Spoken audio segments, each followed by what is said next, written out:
Então as pessoas não estão sabendo lidar umas com as outras, que é onde a gente fala de inteligência emocional e tudo mais. Eh, Questão de doença sempre aparece, né, não sei se é um ponto que mais aparece, assim, sempre está presente, acho que vai continuar presente por um bom tempo, né. Mas, assim, seriam esses 2. Questão financeira também tem uma certa frequência, mas eu vejo que a intensidade, do sofrimento das pessoas, os trabalhos são mais intensos, tá, quando a gente trata o campo de relações, campo de relacionamentos. Porque querendo ou não, se os relacionamentos não estão bem, todo o resto começa a entrar num processo de desequilíbrio, né. Eu sempre falo que a nossa relação interna, ela é a coisa mais valiosa que a gente tem na nossa vida. Porque se tudo na tua vida estiver dando errado, mas você estiver bem com você mesmo, você resolve tudo, percebe? Você consegue resolver tudo, você consegue lidar com tudo de uma maneira legal. Agora, se tudo na sua vida estiver dando certo, mas você estiver mal com você mesmo, você consegue destruir tudo. Então a tua relação interna, ela dita muito sobre como as suas relações externas também serão. E aí, nesse processo de atendimento que eu faço, eu sempre busco fazer a pessoa olhar para ela e parar de querer que os outros melhorem, percebe? Esse tempo de que eu precisava me isolar numa montanha para ser iluminado, já foi, cara. A iluminação está no dia a dia, você ser iluminado no mercado. É isso que o planeta está pedindo da gente hoje, né. Então, assim, as pessoas elas esperam os outros melhorarem. "Ah, mas eu sou infeliz porque minha mãe é assim. Ah, mas não sei o quê, porque meu filho é assim, porque meu filho faz isso, porque meu filho age assim, não sei o quê". E ficam sempre olhando para o outro, para o outro, para o outro. E o que que o outro precisa mudar? O que que o outro precisa fazer? O que que precisa acontecer? "Ah, mas quando eu ganhar, quando eu encontrar um aumento de salário, eu vou estar melhor. Quando eu encontrar um relacionamento, eu vou estar melhor". E não tem essa percepção de olhar para dentro. Eu acho que, na verdade, isso é o que mais aparece para mim, né. Querendo ou não, todas as áreas a gente consegue trazer para esse ponto, né, de fazer a pessoa olhar para ela e fazer ela entender o que é que em mim precisa mudar, o que é que eu preciso trabalhar para que a minha vida melhore. Porque tem uma sacada muito interessante aqui, as pessoas pensam que a vida melhora para que elas estejam melhores, mas na verdade é o contrário. Você melhora. E a vida espelha isso de volta. E não. As pessoas ficam esperando o relacionamento aparecer, o aumento aparecer, o outro mudar, o outro vir pedir perdão, ao invés delas ressignificarem a situação e lidarem com isso de uma forma diferente. Então, essa simples troca muda tudo, cara.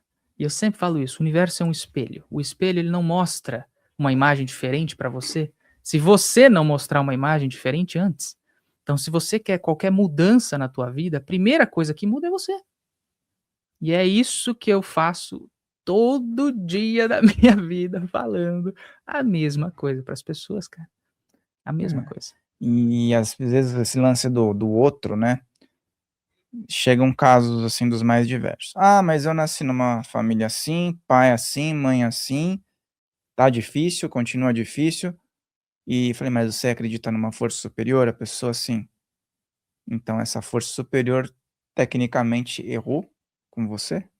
Daí a pessoa fala: "Não, então quem errou? Você está errando, você está aprendendo, você está atraindo, porque de alguma maneira você foi atraído para aquela família. Algo te trouxe a Uhum. vida naquele seio. O criador errou, tipo, vou dar uma prejudicada nesse cara aí, né". Foi É o mais ou menos escolhido, isso, é o né. escolhido para sofrer, né. Tem Sempre isso. falo: "Não tem isso". E nos momentos de dificuldade que eu tenho, tá, isso eu falo porque a gente passa também. Eu penso: "Não tá nada errado não. Eu preciso ver o que eu estou errando, porque a perfeição não vai me colocar em cilada, é aquilo que eu tô vibrando que me colocou. Só preciso descobrir em que ponto que eu, né, que nem você falou, Uhum, eu tô atraindo isso". exatamente. Isso é uma mente desperta, alguém que questiona de forma consciente.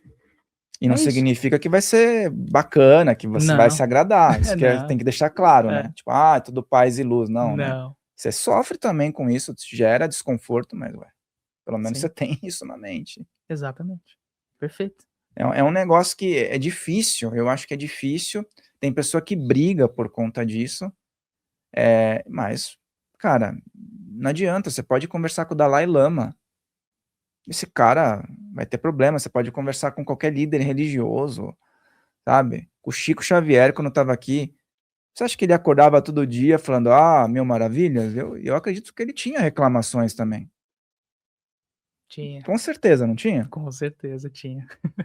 Então é isso, a gente se espelha em pessoas e, se o Chico Xavier reclamava de algo, por que que eu tenho que não reclamar? A diferença é saber como você está resolvendo a reclamação, Exatamente. né? É como Reclamar. você lida de fato. Reclamar você É tá noral, todo expondo. mundo reclama. Vou Mas não bater o reclamar pé, demais, né? né? Reclamar demais aí Vou é bater um o pé e problema. falar muito obrigado, vou bater o dedinho e falar gratidão, era isso que eu queria. Não, mas Exato. aconteceu, velho. Exato. É exatamente isso. É o que eu já falei anteriormente. A gente não escolhe os nossos problemas, cara. Se você não escolhe os seus problemas, você precisa escolher como você vai lidar com eles. Eles vão ser só um obstáculo, só dor e sofrimento, só incômodo, ou você usa isso a teu favor para crescer, aprender e melhorar como ser? É uma escolha sua. Mas você só faz isso se você pensar conscientemente. Você questionar, de fato. E trazer esse olhar para mim. E aqui eu lembrei de uma coisa importante, Fael. Muitas pessoas podem pensar de uma forma equivocada. Então, por exemplo, na tua fala, muitas pessoas podem pensar, então eu tenho culpa. Não é? Vamos esclarecer isso que é importante. Por exemplo, as doenças vêm do campo emocional. Então eu sou culpado por estar doente? Calma. Calma, vamos lá. Existe essa palavra culpa. Primeiro que ela é terrível, certo? Ela te joga pro fundo do poço e faz você ficar ali. Existe uma diferença entre ter responsabilidade e inconsciente. Óbvio que você não fica doente porque quer, mas padrões emocionais em você, padrões mentais e padrões emocionais geram a tua doença. Então, sim, você tem responsabilidade, mesmo que seja inconsciente. A questão é quando você tem consciência do que as tuas emoções, pensamentos e comportamentos fazem em você, aí temos novamente uma mente desperta. Alguém que questiona e consegue tirar o olhar do externo, do mundo, do outro e trazer o olhar para si. Não como culpa de novo, mas como responsabilidade. Essas duas palavras são completamente diferentes. É um peso, né? São dois pesos, né? Na Sim, verdade, a culpa é um negócio que joga a pessoa lá embaixo. Se a pessoa transfere para responsabilidade, óbvio que ela vai questionar. sim, Mas, e eu acho que muitas vezes a pessoa fala, por que comigo? Mas por que com o outro? exato. Também tem isso, né? Com você não pode acontecer, mas lá assistir acontecendo com o outro parece normal. Então, muita reflexão nisso. É muita reflexão, cara. Porque, claro, as pessoas têm dificuldade do perdão, né? Mas o que seria perdão? Como você enxerga o perdão? Porque o perdão é muito relativo. Tem o perdão social e o perdão não do cara ali, do pai, da mãe. Será que não é a própria pessoa que tem que fazer isso com O o próprio ser? auto-perdão, né? O auto-perdão, isso é muito importante. O auto-perdão, ele vem da aceitação, eu acho, da situação, né? Eu sempre falo sobre isso, autoaceitação, aceitar a realidade, aceitar a si mesmo, parar de brigar contra a vida, é o que a gente falou ali de não querer nadar contra o riozinho, certo? A gente não controla isso. Agora, o perdão que precisa acontecer entre seres, entre pessoas, entre situações, enfim, que é o que eu falo bastante, se tem uma visão um pouco diferente, né, as pessoas elas acham que o perdão ele vai estar sempre relacionado com o tirar a culpa do outro e livrá-lo, né, daquela responsabilidade. Mas não, né, o perdão é você soltar o peso que te incomoda, é você, se alguém te deu um carvão pegando fogo na mão, você não vai ficar correndo atrás da pessoa para devolver o carvão, você solta o carvão, entende? E a pessoa vai para onde ela tem que ir. Percebe? Então, se alguém te dá uma coisa que você não gosta, cara, solta, larga, entendeu? Não é teu. É uma escolha tua. E isso não tirou a responsabilidade do outro, entende? Então, quando eu te perdoo, e se você fez uma coisa ruim pra mim e eu te perdoo, eu não tô fazendo isso por você, eu tô fazendo isso por mim. Aí as pessoas falam: "Ah, mas isso é egoísta". Não, o nome disso é amor próprio. Ego e amor próprio são 2 coisas constantemente confundidas. E é por isso que poucas pessoas hoje se amam, porque tem medo de cair nessa vaidade, nessa ilusão de ego. Pessoas que se amam incomodam, já percebeu?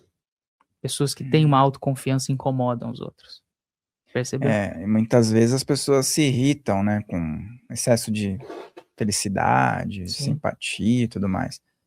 E às vezes também tem essa questão de conveniência, né, tipo, eu tenho que perdoar, porque tá escrito lá nas escrituras sagradas que independente do que pai, mãe, irmão, eu preciso dar outra face. Aí a pessoa ela faz o social, né, que nem a gente estava falando, não, eu perdoei, continua convivendo na verdade, esse que eu acho que é o X, não Uhum. é perdoou, continua aguentando, convivendo, mas ela tá por dentro uma bomba relógio. Tá se corroendo, né. É sobre justamente isso, é tirar o peso de dentro. Você pode continuar convivendo ou não, aqui a escolha é tua, não tem certo e errado, mas é obrigatório no perdão esse alívio interno. É, eu sempre falo, é escolher conscientemente não sofrer.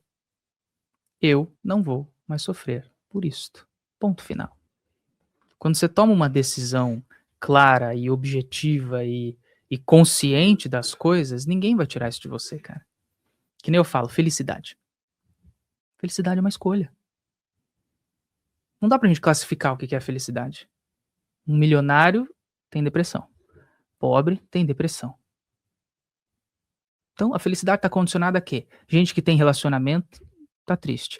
Gente que não tem relacionamento tá triste. Então o que que é a é escolha. É escolha diária, é escolha consciente, é decidir por conta própria ser aquilo que você quer ser. Né? Então, se eu tenho algo a resolver, algo a curar, algo a perdoar, é tomar esta decisão. Eu não vou mais carregar este peso. Eu mereço ser feliz. Hoje eu vou ser feliz. Experimenta fazer isso. Acordar, sair da cama e a primeira coisa que você falar para você antes de pegar o teu celular é falar: "Hoje eu vou ser feliz". E dar botar um sorriso no rosto. Importantíssimo. Antes de pegar o celular, você falou um negócio que eu acho que Matador, né? pegou na galera, hein. É. Que a pessoa acha que antes de olhar se o filho tá vivo do lado, eh, olha o celular, não é verdade? É, Vai para o banheiro com o celular, aí a pessoa já acorda com o celular. exato. Aí depois de meia hora, 40 minutos, ela vai lá fazer o café dela com o celular. Uhum. Então isso que você falou, acho que vamos propor para o pessoal esse exercício então, né, que É, tal? não é fácil não. Quantos dias para começar? Um tá bom. Primeiro dia já é o O desafio? primeiro dia é um desafio, cara. E daí manter, mas tenta fazer uma vez, porque a pessoa vai entender o impacto. É no primeiro dia que isso tem impacto, né. Eu não vou ser hipócrita, eu não faço isso todo dia. Eu também pego o celular quando eu acordo, né, gente como a gente, normal. Eu pego também, porque Então, é exato, curiosidade, né. isso. Mas há dias em que eu faço isso. E esses dias são diferentes, né, quando eu tenho algo diferente a fazer, quando eu tenho algo a tô construindo alguma coisa diferente, enfim, tô em algum processo diferente, eu evito esse contato, né. Minha família sabe, eu sou muito ruim para responder WhatsApp. É, Então, eu sei também. é, então eu demoro muito, entendeu, porque eu não fico ali olhando e preso e preocupado com o que estão me mandando, então eu demoro mesmo. Todo mundo sabe, entendeu. Então assim, é isso, acontece. Eu sei também, porque a gente conversa, né. Sim. Mas Mas não é por mal. é Sim. bom, porque a gente está condicionado também com o imediatismo, né, hoje É em isso. dia. A depender da situação, lógico, né, tem aquela questão mais emergencial. Mas eu também descrevo isso. Eu faço isso às vezes, não é todo dia também, mas tem dia que eu não pego o celular pelo menos uns 40, 50 minutos, acordo, vou fazer algumas práticas, e aí eu sinto que meu dia, nesse dia, desenvolve melhor. É diferente. Agora quando você acorda mais na correria, já com compromissos, fala: "Eu vou pular esse dia", você pega o celular, você já entra no modo já Guerreiro. tensão, É, guerreiro, né? Vamos fazer, vamos, né, isso. desbravar, O que é já normal também. cortisol, né? E o que é normal, isso é importante esclarecer. Né? Porque não é ter isso todo dia da vida de novo. A gente tá no planeta Terra, cara. A gente vai ter que viver a experiência de planeta Terra. Não queira sair disso, né? Mas é encontrar, como o Buda já dizia, o famoso caminho do meio, né? Nem ali na ponta, nem ali na outra. Então sempre tá equilibrando as coisas o máximo possível, né? Um dia eu tô nesse modo guerreiro, um dia eu tô no modo monge, entende? E assim a gente vai equilibrando as coisas, porque isso é interessante. A perspectiva que as pessoas têm de equilíbrio é uma linha reta, né? E não é. Quando o cara tá ali na corda bamba segurando aquele, não sei como chama, aquele bastão, né? Ele tá sempre assim, ó. Então é pra cima e é pra baixo, é pra cima e pra baixo. Se você for desenhar isso, é uma onda. Então o equilíbrio, ele é ondular. Né? Lei da vibração, enfim, hermética, né? O tanto que vai pra cima vai pra baixo, o tanto que vai pra cima vai pra baixo. Isso é equilíbrio. Linha reta é estagnação. Tudo que tá reto, tudo que tá parado morre. Água parada apodrece. Carro parado estraga. Então, assim, equilíbrio é oscilação constante. Então, eu sempre falo isso. Se a sua vida tá com altos e baixos, meu querido, agradeça. A vida está acontecendo. O problema tá quando tá naquela monotonia, assim, nada acontece, tudo igual, tudo a mesma coisa. Você encontra alguém que você não via há 10 anos, fala, nossa, você tá igualzinho. Pô, cara, isso aqui é a pior coisa que alguém possa te falar. É isso, você tá igualzinho 10 anos atrás, tem alguma coisa de errado, meu amigo. Mesmo Entendeu? molde, né? É, entendeu? Então, assim, a gente precisa trazer esse entendimento também, né? Mais uma vez, a água, né, como exemplo. A água ensina muitas coisas se a gente observar. É, não, e isso acontece muito. Tem pessoas que têm dificuldade de dar o próximo passo. Isso daí é uma coisa séria pra gente falar, porque isso estagna. Sim. Assim, eu conheço muitos casos. A pessoa, ela cria uma rotina, né? E como se fosse uma síndrome de Peter Pan. Eu vejo assim hoje que isso não era tão falado. Antes tinha um caso ou outro. Só que hoje eu vejo muitas pessoas na faixa etária de 40 anos mais que não têm a facilidade de romper a bolha da adolescência para a fase adulta. Eu não digo nem por vestimenta, porque cada um escolhe o que quiser, mas muitas vezes por comportamentos, por hábitos, né? Eh, tem uma espécie de regressão ou então, um aprisionamento no passado, acho que esse que é o X. Uhum. A pessoa fica muito no passado. E eu tenho visto um grande número de pessoas assim, né. E como é que é isso? Nas questões que você trabalha, as pessoas que estão muito presas ao passado, elas estão enfrentando que tipo de paradigma? Olha, eu vou dizer, Fael, que essas pessoas não aparecem pra mim, porque normalmente essas pessoas não estão querendo resolver nada, entendeu? Então nem vou saber te responder, porque eu não lido com isso. Eu não lido com essas pessoas. É verdade, a pessoa que já quer buscar uma solução, ela já está dando um passo, né. Isso. Agora, essas pessoas que estão apegadas ao passado, elas não estão incomodadas com isso. Esse, inclusive, é o problema do apego, né? Ele gera conforto. Então, essas pessoas que estão presas ao passado, apegadas ao passado, elas vão permanecer ali até o momento em que alguma coisa chacoalhar, e aí sim elas vêm falar comigo, com você, com os terapeutas. Às vezes o que chacoalha a pessoa é o dinheiro, porque Sim. às vezes a pessoa tem que tá acostumada com um dia a Padrão de dia ali, né, vida. aí o dinheiro deu aquela diminuída, a pessoa falou: "Poxa, precisa fazer alguma coisa diferente aqui, porque não tá dando mais certo isso". Aí eu acho que isso às vezes movimenta a pessoa para dar às vezes até a pessoa fala: "Nossa, mas será que não era isso que você precisava nesse momento, talvez, pra você dar essa Exatamente. progredida, né?". Mais uma vez a mente desperta percebe isso. Por que que esse problema apareceu na minha vida? Por que que isso cruzou o meu caminho? Por que que isso aconteceu justo agora? São os questionamentos que precisam acontecer. Eu sempre falo assim, tem uma pergunta mágica que você faz para tudo que acontecer com você. O que é que isto me ensina? Acabou. E a Busca a resposta. ansiedade? Você acredita que a ansiedade também pode ser um sinal positivo? Sim, sem dúvida nenhuma. Toda doença, ela tem o lado positivo. Não estou falando que é uma coisa positiva. Tem o lado positivo. Assim como tudo, dualidade, certo? A questão é onde você escolhe olhar, como a gente já falou. Então a ansiedade, óbvio que ela tem um lado positivo. Ela tá mostrando para você que a tua mente está desorganizada.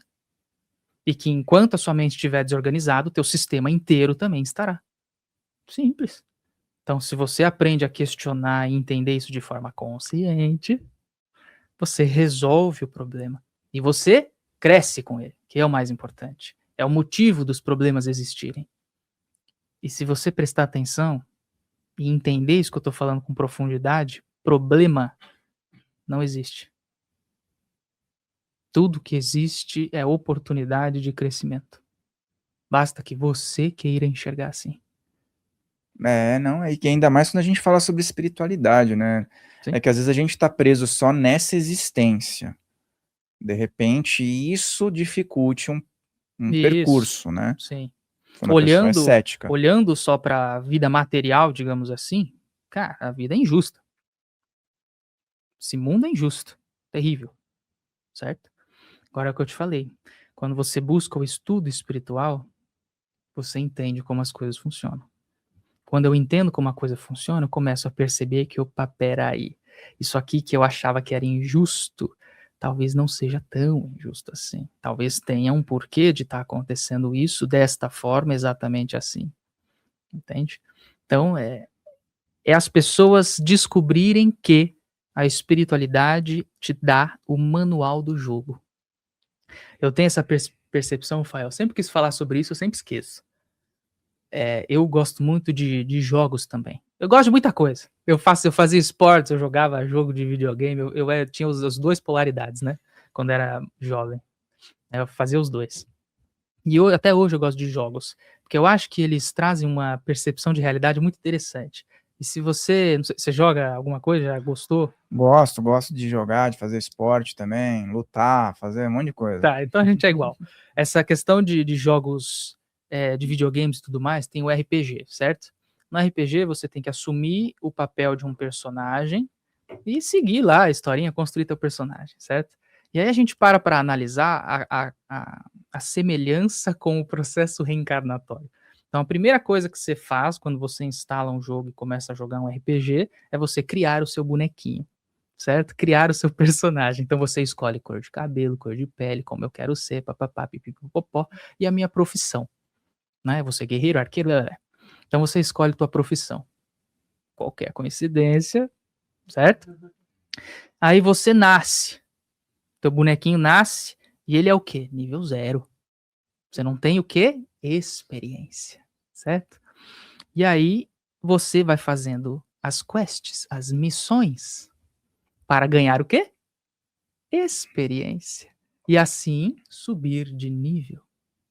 Olha que analogia interessante, né? Então, assim, a arte imita a vida, né? Impressionante.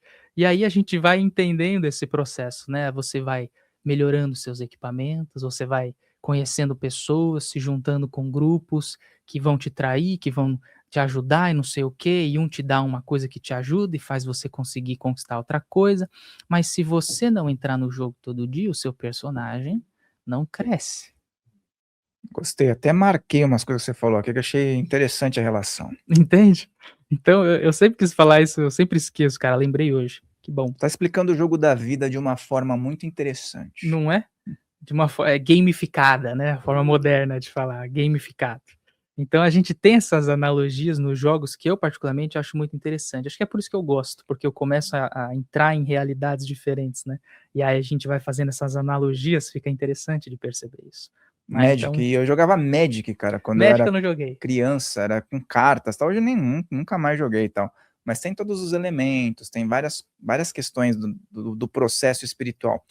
E agora, depois de adulto, já que você tocou nesse ponto, né? Eu fui assistir Dragon Ball com a minha filha novamente. Quando eu era criança, eu assistia. E eu olhei aquele desenho, assim como outros desenhos, né?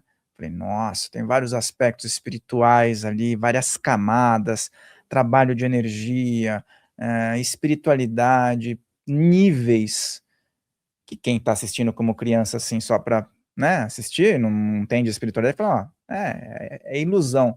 Mas tem vários termos que eles usam ali, que quem está iniciado em algo fala, esse autor sabe Sabia das de, coisas, né? sabia de alguma coisa. Vira e mexe, eu Eu tenho esses pensamentos também. Assistindo esses desenhos. Animes também tem muito disso, né? Eu gosto também. Tem um que chama Shaman King, pelo nome, né? Shaman King, Rei Xamã. Então, ali tem todo um processo de incorporação dos espíritos, de como funciona essa relação espírito e ser humano. É incrível. Então, assim, existe. Eu acho que a espiritualidade, ela encontra formas de se mostrar pela arte, né? Pelo desenho, que para as crianças é inocente, querendo ou não, mas que vai alimentando alguma coisa ali dentro delas, e que aquilo coloca uma parte da verdade dentro delas e aquilo fica. Então, por exemplo, você com certeza tem memórias marcantes de Dragon Ball, assim como muita gente, né, tem. Sim. E de outros desenhos também que trazem toda essa perspectiva. Né, tinha um desenho que tinha Cavaleiros do Zodíaco. Cavaleiros do Zodíaco, exato. Yu Yu Né? Hakusho. Yu Yu Hakusho. Tem um monte. Tudo tem espiritualidade envolvida. Todas têm. Que vai envolver essa questão de magia, de poder e tudo mais. Então, assim, a espiritualidade, ela encontrou um jeitinho, eu acho, de trazer isso para as crianças e plantar uma sementinha ali nas crianças desde cedo, sabe? Para que essa coisa fique viva até a vida adulta de alguma forma, e para quando talvez elas se depararem com alguma questão semelhante no seu desenvolvimento na vida, isso ser resgatado, né? Porque frequentemente quem é da espiritualidade sabe disso. Os filmes, os desenhos, eles trazem muita verdade. Eles trazem representações incríveis de como as coisas realmente funcionam, de como as coisas realmente são, e trazem isso pra gente de forma visual. Isso que é o importante, né? Eles transformam os conceitos em visual. Então, isso fica palpável para o ser humano, e quando a gente começa a enxergar aquilo, a gente destrava uma coisinha dentro da gente que nos permite aceitar aquilo ou desenvolver aquilo, percebe?